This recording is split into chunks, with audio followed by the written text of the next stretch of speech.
He heard Mandarin in a lobby where no one on the visitor list spoke it. Then he saw who was speaking. The morning had the usual geometry of the office. Tile cool underfoot, a bank of elevators chiming like obedient instruments, a row of espresso cups lined up on a marble counter. Jonathan Kellerman moved through it with the practiced economy of someone who lived inside calendars. His coat was still damp from a bitter wind. His mind was already 3 meetings ahead. The atrium buzzed with corporate noise. Phones, half-finished conversations, the soft friction of shoes against stone. He was barely awake to it. And then a voice folded into the noise, steady, exact, and unexpectedly warm. Mandarin. It came from the far side of the lobby, where the cleaning cart squatted by a planter. Denise Atwater was kneeling by a polished brass plate, a rag in one hand, her expression focused. A man in a dark suit had paused to adjust his briefcase. A woman with a stroller had a small map on her phone. Denise, with the quiet concentration of someone who tended to objects more than to eyes, leaned toward the man and spoke. The words were soft, the cadence unhurried. The man's shoulders eased. He smiled in a way that suggested a bridge had just been built. Jonathan stopped. For the length of a breath, he felt displaced. He had entered a building in charge of a company, and already there was something on his periphery that he had not accounted for. He wondered at first whether the man had been an interpreter. Then he saw the uniform. The navy jacket with an embroidered oval patch, a utility belt with a pair of gloves, and a cluster of keys. He saw the mop bucket and the faint film of cleaning fluid on Denise's shoes. He should have dismissed it. Instead, curiosity pulled him forward until he was close enough to hear the edges of her sentences, the way she rounded certain syllables and flattened others. When their eyes met, she gave an almost invisible nod. Professional, not surprised. He realized then the voice had not been an anomaly at all. It lived with her. "Excuse me," he said before he could think better of the implication. "What language was that?" Denise straightened, the rag dangling. She wiped her hands carefully on the back of her jeans, like someone who understood routine as a form of ceremony. "Mandarin," she said. "Also know Portuguese, Spanish, German, Arabic, French, a little Russian, Haitian Creole, and some conversational Japanese." Her list landed like a soft fact, unadorned. Jonathan waited for the punchline that never came. There was no exaggeration in her voice, no showmanship, just the quiet inventory of someone reciting what they could do. Around them the lobby's music swelled, oblivious. "You speak 9 languages," he said. "I know 9, she corrected, and then, offering a small smile as if she was closing the account, "I don't often say it. People think it's a mistake." He pictured the building's orientation, corporate identity on polished marble, and the staff who kept it, facilities, security, janitorial, moved like background, essential but invisible. He had read the diversity slide decks, nodded at the talent initiatives, and signed the occasional memo about inclusion. Still, the voice in the marble atrium unraveled a quiet admission. They were all, in different ways, failing to look. He asked a question that he resisted making about the organization he led. Could you come up to my office for a minute?" She considered it like she considered most things. Practical, quick. "I have a shift," she said. "It's 15 minutes before the next team comes through. I can't stay long." 15 minutes is all I need." They took the elevator. The doors sealed, and Jonathan felt the geometry of the building concentrate around them. Glass panes, a skyline framed like an expensive painting, the hum of HVAC like a held breath. He thought of this moment as something simple, a curiosity. He did not know it would become a hinge. In the executive suite, the air was warmer, the citrus leather of the chairs pleasantly domestic. Jonathan offered a small bowl of mints and a chair that had been polished for interlocutors who expected to be impressed. Denise sat without pretension. She put her cleaning gloves in her bag, folded them with the same care she had used that morning to fold the rag. For a moment, Jonathan watched her hands, calloused in a way you could not mistake. Precise the way a musician's fingers are precise. "Tell me about the languages," he said. What came after was not a confession, nor a boast. Denise talked about commuting between shifts and night classes, about counting verbs on the subway, about language tapes played quietly while folding towels in a motel room years ago. She mentioned a semester of linguistics at university, interrupted by an illness in the family that shifted her priorities. Money first, education paused. She mentioned an early marriage, a daughter that she raised, and laundry lists of jobs held because life had the habit of insisting on survival. There was no drama in the recitation, only a ledger of choices. "My daughter's first word was mama in Mandarin," she said, and the private light behind her eyes made Jonathan think of photo albums and small domestic triumphs. "How did you learn them?" he asked. "Books," she answered. "Radio stations from different countries, talking to customers sometimes. I grew up near a port. People came through the market speaking all kinds of tongues. I paid attention. There's always someone who needs you to make the right word appear at the right time." She described the languages with the detached affection of someone naming plants she had tended. Portuguese because of a woman who taught her to knead dough once in exchange for help at her stall. German because a cousin remarried and sent postcards. Arabic because of a night shift co-worker who taught her phrases while they swapped sandwiches.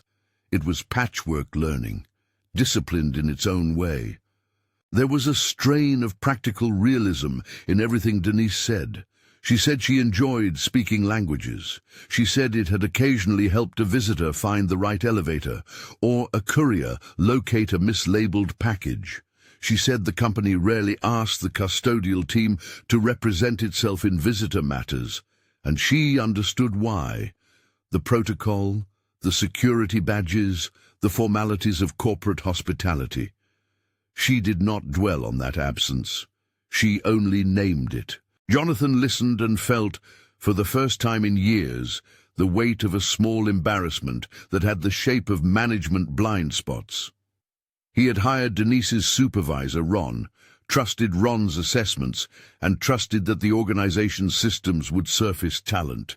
But systems, he realized as he watched Denise fold her hands, are only as good as the eyes looking at them. He asked perhaps the obvious next question a CEO in an office with a gap between theory and practice might ask. Why janitorial work? Why not? "Because it paid the bills," she interrupted gently. "Because it let me raise my girl. Because it was steady when everything else wasn't." She gave no apology. "And because people listened when I needed to say something. That's a gift. I didn't plan anything grand." Disarming in its honesty, it moved Jonathan in a way that was not about spectacle. He was moved because the company he led, like so many others, had folded people into roles and then narrowly defined them by those roles. The voice in the lobby had reintroduced a person to him. He didn't ask for credentials. She didn't offer them. What he did ask was practical. "Would you be willing to help with something in an hour? I have a delegation from São Paulo, meeting with facilities and international ops. They're having trouble with technical terms in the vendor contract. It would be informal." Denise looked toward the door, mindful of the cart waiting and the shift not yet covered. Then she nodded. "I can try." The first small test was nothing dramatic. A long conference table with polished wood, a projector dim and humming, 2 men from Brazil leaning over a stack of pages, and a translation app that kept failing them. Victor, head of international operations, sat at the far end with an expression that read like a ledger entry, skeptical, slightly defensive.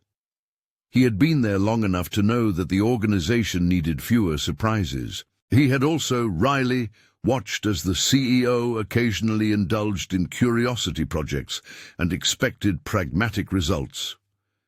"When did you bring in interpretation services?" Victor asked, before he looked up, an edge to his voice. "Not yet," Jonathan answered. "I thought we might test something first." The Brazilian's English was competent but not fluent. Technical terms, warranty clauses, liability margins, the names of specific municipal regulations felt like small islands of language that were proving difficult to bridge. One of them ran a hand through his hair, frustrated. The vendor in question was a local facilities supplier, and the negotiation had the tenor of something that could be resolved with a phrase or two of careful translation. Denise, holding nothing but a cup of water she'd accepted at the door, moved into the peripheral view of the room. She listened. If there had been amusement on any of the executives' faces when she walked in, it had been well hidden. She approached the table like someone stepping into a neighborhood she had just discovered. She did not make a production. She asked first to make sure, a small question about which paragraph they meant. The Brazilian, who had been fidgeting, pointed to a dense clause in Portuguese. Denise read, then murmured the sentence in Portuguese to them, exact and unembellished, translating the legalese into accessible English along the way. When she used the technical phrase in English, her choice of wording was precise. Indemnity, force majeure, hold harmless. She used tone and context as much as vocabulary to make the point clear. The room shifted. The Brazilian smiled, relief flushing his face. He had wanted assurance that certain liabilities would be covered. The clause, as written, had been ambiguous. Denise suggested a small rewrite, an adjective swapped, a phrase restructured, and the agreement, which had been stuck in a tedious impasse for the past hour, began to slide toward consensus. Victor's eyes narrowed, then widened. "Where did you learn that phrasing?" he asked, not unkindly. Denise shrugged. "Long practice," she said. "And I read contracts sometimes when clients ask me to help with delivery times. You get familiar with the words." Jonathan watched Victor's skepticism fold back into genuine appreciation. He watched the Brazil team exchange a look with Jonathan as if to say, "Finally, we understand." The meeting ended with handshakes and a small round of laughter, the kind that comes from relief rather than victory. The vendor's representative left with a promise to redraft the clause and a business card that now had an extra name scribbled on it. It was a small, measurable win, but it mattered. In numbers and in trust, it reset something. Afterward, in the corridor, a junior intern named Bao lingered near Denise and asked a halting question in Mandarin. Denise answered, then pivoted into German for a security guard, then a soft French for a visitor who had been watching through the glass conference room wall. The languages arrived like tools on a belt, useful, unglamorous, precise. People in the hallway watched as if their assumptions had been revised mid-sentence. Jonathan felt a tightening in his chest that was equal parts admiration and self-reproach. He had always liked to think of himself as someone who hired based on potential, yet here was an entire human portfolio he had ignored because some administrative artery of the company had not asked for it. "What do you want?" he asked once he'd cleared his throat and they were alone again. It was a CEO's question, but not the kind that demanded an answer about salary or title. It was more elemental.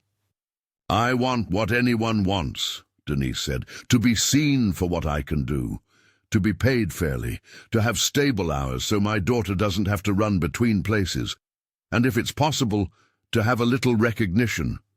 That's not vanity, it's just proof that I was right to push myself, that my daughter knows her mother's work mattered."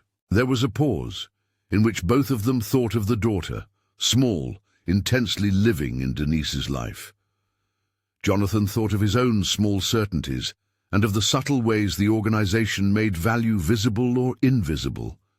He thought of the spreadsheets and the talent matrices that did not fit the human texture of Denise's answer. "You helped the meeting," he said finally. "You made us understand something we would have missed." Denise's expression was steady. "I help a lot of people find the right words," she said. "Sometimes they already know it. They just need someone to put it in their mouth." What Jonathan offered after that was small by the metrics of corporate upheaval, but large in its personal implication.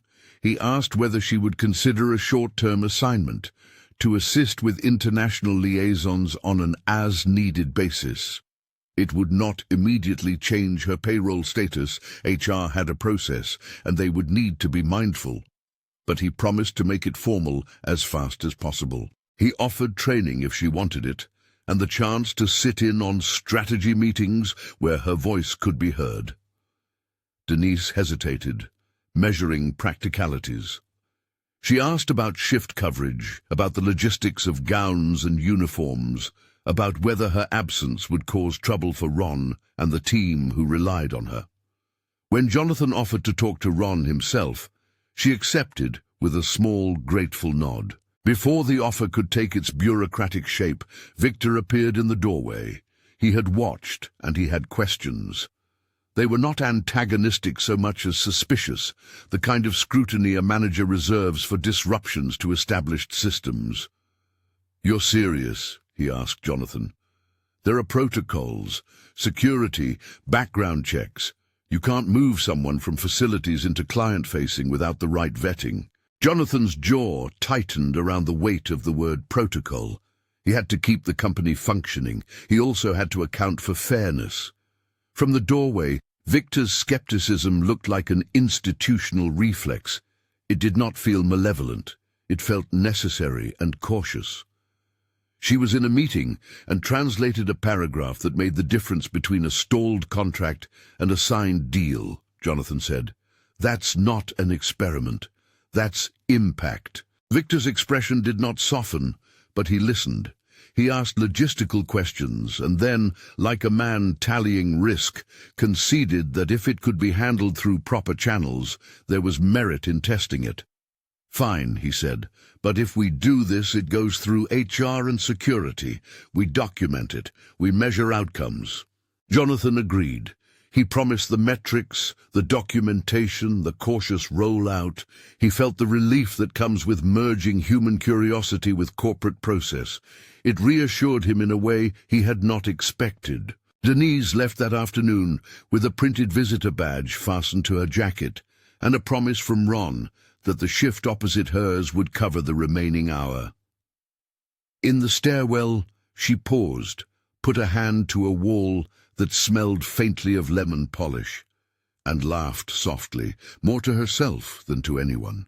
"I can't wait to show my girl," she said, and there was a tenderness in the idea. On his way back to his office, Jonathan felt the orbit of the day altered. He ran his thumb along the edge of a folder he kept on his desk, labeled Talent Initiatives.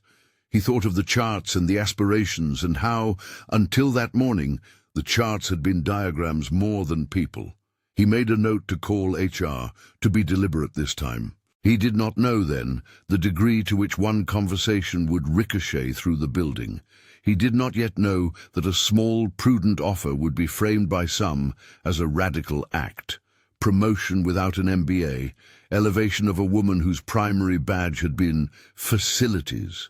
He didn't foresee whispers that would later be threaded through the coffee machine area or the polite, clipped emails that would follow, some congratulatory, some cautious, some thinly veiled with resentment. But for the moment, as the sun slanted lower and the lobby lights took on the pattern of evening, the pivot felt right. Denise went back to her cart with an extra badge clipped to her jacket, and the building adjusted around this new fact like a room settling after someone shifts the furniture. That night, alone at her small kitchen table, Denise took off her gloves and opened a drawer that held a stack of folded papers. Among bills and a child's drawing, there was a battered passport with stamps she had earned herself and a small cassette tape, obsolete and wound to the middle, an artifact from night classes years ago. She dialed the number on the back of a worn photograph and called her daughter, who was at a community college across town. You talked to the boss today? Her daughter asked, the kind of question that is both casual and loaded with hope. I did, Denise said. He's a decent man. He listened. That's huge, her daughter said. You deserve that. Denise laughed, and the laugh was not for grandeur. It was for a life that had been stitched together from odd hours and thrift store finds. It feels strange, she said, but it's a strange I can live with. On the other side of the city, in a light-filled conference room, Victor compiled his notes into an email to HR. He listed security points, proposed timelines, and a short line at the bottom that was both a warning and a concession. We'll monitor impact closely. Jonathan sent a memo to a small circle of senior leaders, informal advisory, naming Denise and suggesting a pilot engagement that would let her assist on international visits and vendor meetings. He framed it as talent optimization and as a practical step to reduce friction in cross-border negotiations. In the memo, he used the word he had used in the elevator, potential. He corresponded as someone trying to tether human recognition to organizational rigor. There were small echoes already. A facilities manager emailed Ron with a question about shift coverage. An intern forwarded a link to a language podcast to Denise with a note, "Saw you. Awesome." A vendor left a message thanking the building staff for resolving a scheduling hiccup that afternoon. And on the voicemail, Denise's voice sounded like someone who had moved through many rooms to be in this one. When Jonathan sat at his desk that evening, after the last of his official calls, he took out a yellow notepad and wrote a single line under a header that read, "Personnel observations. Look beyond the badge." It was both instruction and confession. There would be, of course, processes. There would be HR forms and background checks and discussions that tested motives. There would be side conversations in break rooms and moments when people would ask whether this was about optics or substance. But none of that undid the fact that the morning had happened, that a janitor, Denise Atwater, had been speaking Mandarin in a lobby where no one on the visitor list spoke it. The fact itself had weight enough to start change. Late that night, a message arrived from an unfamiliar sender. It was short and typed in careful English. "Thank you. Your help today made all the difference. SR, São Paulo, delegation." Jonathan read the note twice, then 3 times. He saved it to a folder he did not usually open. He slept with a small human uncertainty, an awareness that good instincts, when carried out without care, can produce unintended consequences. He planned to speak with HR first thing. He planned to speak with Ron and with Victor. He planned, most of all, to be deliberate. Somewhere in the building, a cleaning cart trundled past the locked doors of the executive floor. The cart clicked, the mop bumped once against marble, and the night shift began its steady, unannounced work. Denise's badge, clipped now to the collar of her jacket, caught the light for half a second and was gone. When was the last time you really looked at who was standing in front of you? The question hung like a small bell in the morning air. It was one Jonathan did not want to evade. 2 days later, a more complicated test arrived unannounced. A German supplier had flown in, an elegant man with precise ties and a translator who had fallen ill en route. The meeting was scheduled inside a cramped boardroom, time-sensitive, with legal counsel on the phone and a bus ticket already booked for departure. Victor called Jonathan and, with the dryness of a man trying to keep a meeting from unraveling, said, "If you have someone who actually knows German and can be here within 15 minutes, bring them." Denise, who had been on a morning route, received a call from Ron, asking whether she could spare 20 minutes to help. She arrived at the room with a thermos in hand and a smudge of polishing solution on the cuff of her jacket. She listened, then stepped in. The German spoke in rapid, clipped sentences about deliverables, about production timelines. He used words that hung like anchors. Denise, without ceremony, translated them into English with a clarity that exposed the true snag, a clause about warranty that the vendor assumed would be handled locally, while the company's counsel had drafted it with extraterritorial implications. What sounded like administrative detail from one side was, to the other, a corporate liability. Denise suggested a phrasing that balanced the contract's intent with pragmatic safeguards. The room, which had been tense, eased into an operational rhythm. The German smiled, grateful for the practical language. Someone in legal, an attorney who had been skeptical of the entire improvised arrangement, emailed an amendment within the hour. Again, a stuck negotiation moved forward because a spoken word was put into the right place at the right time. Victor watched without the smile he reserved for victory. He watched with the wary respect of someone whose assumptions had been corrected by evidence. He sent a terse message to Jonathan. Results count. By midweek, there was a short echo of a different kind. An email from the head of client relations suggesting that Denise be involved in the onboarding of a new Moroccan delegation scheduled for the following month. The plea was pragmatic. Language nuance mattered in the pilot program they were designing, and they needed someone who could translate not only syntax, but cultural subtext. Denise's name began to appear in small official places, copied on an internal calendar invite, noted on a list of potential cross-cultural resources. Each time it showed up, someone somewhere in the building took a small breath and adjusted expectations. Not everyone found it easy. In a narrow coffee area, a whisper floated past a machine spewing cappuccinos. "Did you hear? Facilities getting a role in international?" An HR coordinator replied with an dash of silence that was more telling than words. In the executive office, Jonathan drafted an email meant to explain the pilot to a staff that treasured order.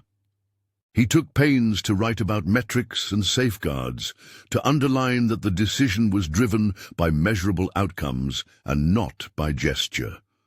He did not want to be accused of caprice. Denise, for her part, did what she always did.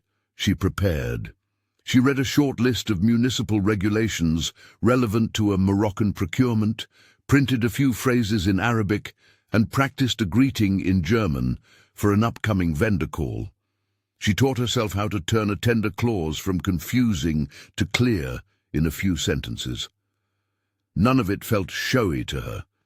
It felt like calibration, small adjustments so that someone else's small difficulty could become someone else's solved problem. The pilot had other, quieter manifestations.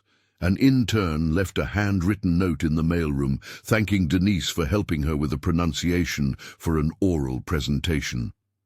A visiting professor stayed after a town hall to ask Denise about dialects and to say she had been moved by the way a woman who worked in janitorial services carried her knowledge like a secret treasure.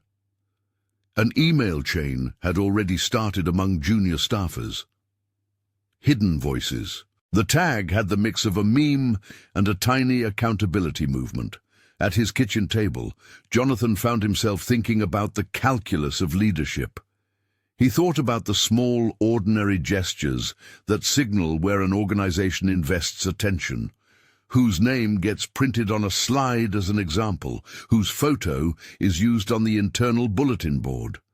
He thought about the ways systems could be amended without theatrics. He thought about whether this was simply a fix for a practical problem or an opportunity to readjust the company's default assumptions. When he pulled the file marked Talent Initiatives, he was struck by a list he had written years earlier. Search widely, value lived experience, treat humility as a leadership quality. The lines had been jargon then. Now they felt like a map. Before the week was over, Jonathan sat with Denise again, this time in a quieter conference room near the employees' lounge. She had a small notebook where she kept phrases and notes, a collage of languages, postal stamps, and grocery lists. He offered her coffee and a clear question. "If we formalize this pilot," he asked, "what would you need? What would make this feel like an actual change for you, not just a day's work?" Denise thought in the pragmatic cadence of someone used to contingencies. "Stable hours," she said. "A point of contact so the teams know how to request help. If possible, some basic training in contract language, legal shorthand so I'm not guessing, and transparency. If you intend to do this, tell people why." He wrote everything down. He asked a follow-up. "Would you be willing to mentor others? Help us create a process to surface similar skills?" She smiled, a soft, guarded expression. "If we do it right," she said, "yes. People need the chance to be seen, but it shouldn't be used for optics." Her words were careful. "It should be used because it works." There was a modest gravity to her reply. It was as if she were sketching a manual for dignity. They negotiated the contours of the pilot like two people designing something that had to be useful and defensible. Jonathan promised a structure, a 3-month trial, clear outcomes, monthly check-ins, and a commitment to work through HR. Denise asked about compensation parity for the work that extended beyond shift hours. Jonathan agreed to ensure finance considered the hours. He also promised that he would personally communicate the reasons for the trial to a small group of senior staff. They shook hands. It was a handshake that sealed a practical arrangement rather than a spectacle. As they stood, the overhead lights in the hallway hummed like a chorus. Denise adjusted the badge on her jacket and said, almost as an afterthought, "Some people will be upset. That's okay. If the work gets done, they won't be upset for long." Jonathan appreciated the bluntness of the observation. He had learned that people resist change less when results are evident. He had also learned that results require patience. On the journey back to her cart, Ron intercepted Denise with a paper towel roll and a question about supplies. She laughed and explained the pilot in concise terms. Ron listened, eyebrows knitting. He had overseen the custodial team for nearly a decade and had a practical loyalty to schedules and coverage. When Denise admitted she might be needed on short notice, he proposed a coverage strategy and a list of names to rotate in. The two of them, custodial pragmatists, turned the human drama into an operating plan. "Make sure they cover your late shift," Ron said, "the way someone gives a guard against the elements. We can't have you hanging in the wind." Denise nodded. "I'll talk with the crew." On Friday, the email went out. Jonathan composed it with a manager's restraint and a person's conviction. He named the pilot, spelled out the purpose, and invited questions. He framed the initiative as experimentation grounded in business need and directed the initial inquiries to HR for tracking. He also, quietly, asked that the pilot not be reduced to rumor. That same day, a handful of staffers crowded the breakroom television to watch a morning show where Denise's story, condensed into a human interest segment with a crisp headline, was playing. The anchor's tone was buoyant, the producer's angle geared toward feel-good narrative.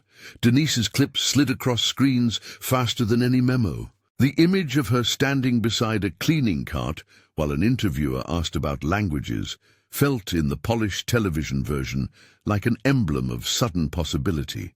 Not everyone in the building saw it that way. A senior board member, Eleanor Craig, read the memo and then the television replay. She was a woman who had navigated institutions, who prized credentials and the logic of hierarchy. Her instinct toward procedural correctness made her uneasy about a move that resembled elevation outside prescribed channels. She picked up the phone and made a call to the head of HR to request supporting documentation and assurance that the pilot would not create precedent without oversight. Eleanor's call was one of the first of several that threaded their way through the leadership group. Her voice carried the disciplined concern of a woman who feared slippage in standards. She asked whether the pilot might undercut long-standing promotion practices. She asked whether it was constrained by legal considerations. She asked whether this was charity disguised as talent management. The questions were reasonable inside their own logic. They were not, in themselves, hostile, but they introduced a friction that would require more than good intentions to smooth. For now, though, the building was in motion. The São Paulo team sent a follow-up email thanking the staff and noting that their experience had been improved by the clarity Denise had provided. A small vendor in Germany confirmed performance metrics that had been adjusted after translation. An intern wrote a short piece for the internal newsletter about hidden talent and put Denise's photo, cropped around her shoulders, on the front page. Denise, reading the newsletter in a quiet corner near the mailroom, kept her reaction small. She felt only a careful gratitude. Recognition, she knew, could be bright and fleeting. She had lived through plenty of flashes. What she wanted was the steady light that comes with a consistent job and respect. The pilot was a chance at something steady. That evening, Jonathan stood by his office window and looked down at the lit atrium. He thought of the small acts he'd need to perform to make the pilot more than a headline, the meetings with HR, the conversations with Victor and Eleanor, the metrics they would have to devise to prove value. He also thought of the moral question embedded in all this. Was the company ready to look beyond its systems when talent appeared in unexpected forms? He made a plan of cautious steps: measure, document, report, keep the work practical, avoid fanfare. Yet the plan sat beside a private sense of responsibility that felt older than any business case. If he had missed what was under his nose, then he had a duty to try to correct it in a way that lasted. Denise locked up her cart that night and walked home beneath sodium street lamps. She had a new badge now, and a feeling like a small garment with a new seam, familiar material sewn differently. She looked forward to telling her daughter. She rehearsed, for the first time in years, how she might explain it, not as fortune but as the result of accumulated work and small mercies. She would say she had always tended to words as she tended to surfaces, carefully, until they held. When she arrived at the apartment, there was a note taped to the door, a thank you written by a neighbor whose package she had once helped carry in. It read, simply, "Saw you on the news. So proud." Denise paused, then smiled, and placed the note gently into her pocket. The building, meanwhile, began to rearrange itself minutely. Calendars filled with meetings marked international liaison, trial, HR scheduled a briefing, and Victor drafted a dashboard manager might respect. Number of interactions, contract clauses clarified, feedback from delegates. Someone in client relations sent Denise a list of useful vocabulary by email, and she replied with corrections and suggestions. The pivot was not dramatic. It was procedural, awkward, human, and plausible. It was the kind of thing that changes organizations by accretion rather than by edict. Still, for two people in particular, one who swept the marble floors and one who walked the polished corridors daily, the day felt like the beginning of an actual shift. And yet, even in that light, the future was not simple. The pilot would have to survive formal scrutiny. Colleagues would have to accept a new face at meetings. There would be gossip, and there would be gratitude. There would be proofs, and there would be doubts. Those were the inevitabilities of workplace life. That night, alone with the small domestic ritual of washing dishes, Denise held the printed invitation from client relations. An onboarding meeting scheduled for a Tuesday morning. She read it twice, then 3 times, and tucked it into her notebook. She slept with a practical idea in her head. If she was going to do this work, she wanted to do it well. She would study the municipal codes, read the glossaries, practice the inflections. She did not want to be an emblem. She wanted to be useful. When the sunlight returned, it found Jonathan at his desk, drafting the language for a briefing to the board. He chose words that emphasized both practicality and responsibility. He framed the pilot as an efficiency and trust-building measure. He noted the early wins in São Paulo, and with the German supplier, he kept the message tightly tethered to outcomes. The memo landed on Eleanor's desk with a polite chime. She read it and made a note to meet with Jonathan. Her note was not a refusal but a request. Ensure oversight. Her tone said, "I will watch this, and I expect accountability." Jonathan took the meeting request as he would take any feedback, an opportunity to align strategy with governance. He respected Eleanor. She had built a career on rigorous standards. Their conversation would, he assumed, be a test of whether curiosity could be integrated into prudent practice. The building carried on, its machinery of tasks and people now slightly altered by a new variable. A woman who had long been seen only by her role had become someone who could, in a matter of hours, bridge linguistic and cultural divides. For many, the change would be small and barely noticeable. For others, it would be nothing less than a recalibration of what it meant to look for talent. Jonathan closed his laptop and for a brief moment felt the strangest of satisfactions, the private kind that arrives when leadership meets learning. He did not mistake it for heroism. He knew the work ahead would require humility and attention. Down the hall, Denise stood before a small mirror in the employee restroom and adjusted the badge clipped to her collar. She smoothed a hair that had escaped its elastic and, without theatricality, breathed in. The pilot had begun. The ledger of everyday work had acquired a new entry. The office, as it always does, waited to see whether the paper would weather rain or be a page turned in passing. A phone vibrated on Jonathan's desk. It was Victor. Short, practical, one word and a question. "Metrics," Jonathan typed back. "We'll start with outcomes. 3 months, weekly updates. We measure contracts and client satisfaction." Elsewhere, in a small bed-sitting room, Denise took out an old notebook and wrote one simple sentence. "Keep learning." She circled the words, as if blessing them. The morning light sharpened the edges of the atrium. People moved through it in their rhythms. Some noticed, some did not. The cleaning cart clunked past the security station. Denise pushed it, and for a second the motion of the building seemed ordinary. Then small changes propagated like ripples. The cart rolled on, the badge caught light. People rearranged their assumptions without fanfare. What followed was less a drama than an administrative choreography. Meetings, checklists, careful language that could withstand scrutiny. The boardroom that convened 2 weeks later smelled faintly of lemon polish and espresso, as if the house itself had an opinion. Jonathan walked in with the pilot dossier under his arm.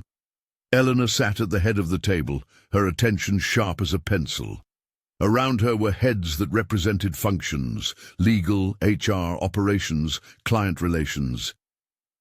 Victor sat near the wall, expression taut, but there was a line at his mouth that suggested he had been won over by results rather than rhetoric.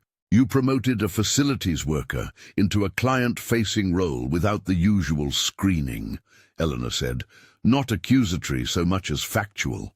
The word "promoted" landed with an administrative thud. How will this not set a precedent? Jonathan met her gaze evenly. He had prepared for this conversation. He spread a sheet across the table, measured outcomes from the pilot so far: 3 meetings assisted, 2 contract clauses rewritten, 1 vendor retained, client feedback rating improved by 17 points in terms of clarity. There were notes from the São Paulo delegation and the German supplier, copies of the suggested redrafts Denise had produced, and a simple accounting of hours that showed the effort and the value. "It was not an overnight elevation," he said. "It began as an operational need. Denise filled it.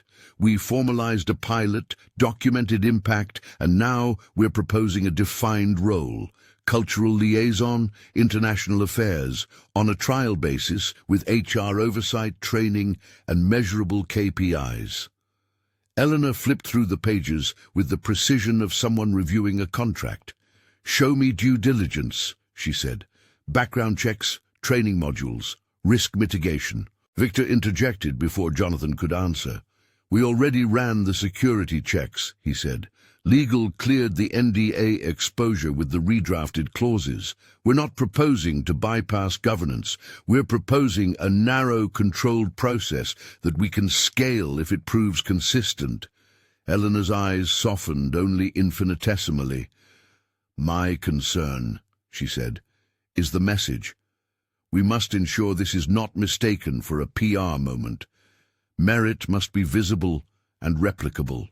Jonathan nodded. Agreed, that's the plan. The work is measurable. The role will be posted internally next week as a temporary assignment with explicit qualifications that include lived language proficiency and a record of client outcomes.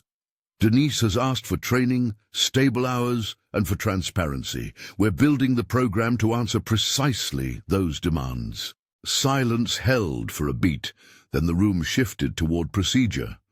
Eleanor made a list of conditions: clarity in communications, documented hours, mentoring pathways for others, and Jonathan accepted them. The exchange was not drama, it was governance doing its job. When the meeting adjourned, there were action items and a follow-up schedule. It was the kind of small rigor that made the pilot defensible. Word spread. Some reactions were quick and warm. A junior lawyer emailed praise, along with a suggestion for contract templates Denise might find useful. An operations analyst volunteered to build the dashboard Victor had requested. Others whispered in the stairwell, uncertain whether pull would trump process. Rumors threaded through the coffee line, some admiring, some skeptical.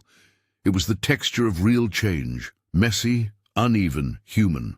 Denise navigated it as she did everything, practical, steady, and with a refusal to be ornamental. Her new schedule balanced custodial responsibilities and liaison assignments. She attended a short legal terminology workshop, read the contractor glossaries Jonathan's team provided, and added a tidy column to her notebook, contract shorthands. She and Ron devised a coverage roster so the crew wouldn't be left short. Her pay was adjusted to reflect the extra hours and responsibility, processed through HR in an unglamorous series of forms that felt more like proof than celebration. Her first formal assignment as cultural liaison came sooner than she expected.